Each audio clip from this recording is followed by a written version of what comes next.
is as we live in an increasingly digital world. Canadians across the country need reliable high-speed internet to access services, supports, and opportunities. Can the Minister of Rural Economic Development update the House on the work being done to connect more rural households like mine in my riding of Madawaska-Restigouche? The Honourable Minister for Rural Economic Development. Je tiens à remercier mon honorable colleague de Madawaska-Restigouche de sa question. I want to thank the honourable colleague from Madawaska-Restigouche for the question, his unwavering advocacy and leadership in this file. This past week, I was pleased to announce a federal investment of $55 million to connect 11,000 underserved households in New Brunswick to high-speed, affordable internet. Mr. Speaker, we are well underway to connect 98% of Canada by 2026. We know the future of rural Canada relies in affordable, reliable, high-speed internet, and well, we're underway. Thank you, Mr. Speaker. The Honourable Member for Cumberland-Colchester. Thank you, Mr. Speaker. Would the Minister responsible please explain the mandate rule for unvaccinated travellers who wish to access federally regulated ferries such as Marine Atlantic? The Honourable Parliamentary Secretary. Quick.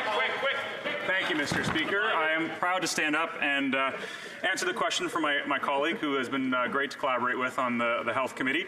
I don't have any data in front of me with respect to the ferries, but I'm happy to look it up for him. But I'd also like to say that right now Nova Scotians are 65.7% triple vaccinated, so there's still room to improve, and I hope my colleagues opposite will continue to consider to encourage their constituents to get a third dose, because that's the best way to protect us and our communities from COVID-19. Thank you, Mr. Speaker. The Honourable Member for Cumberland-Colchester. Well, Mr. Speaker, perhaps I should be on that side as a minister, because the rules are very easy to find, and what it says is that for essential travel under 24 hours on a Marine Atlantic ferry, that unvaccinated people can access ferries. What? So why is air travel different from marine travel ferry, Mr. Speaker? I do not know. There are no 24-hour flights inside of Canada, nor indeed around the world. Sadly, this indicates clearly that the ongoing mandates for air travel are only to be vindictive political punishment.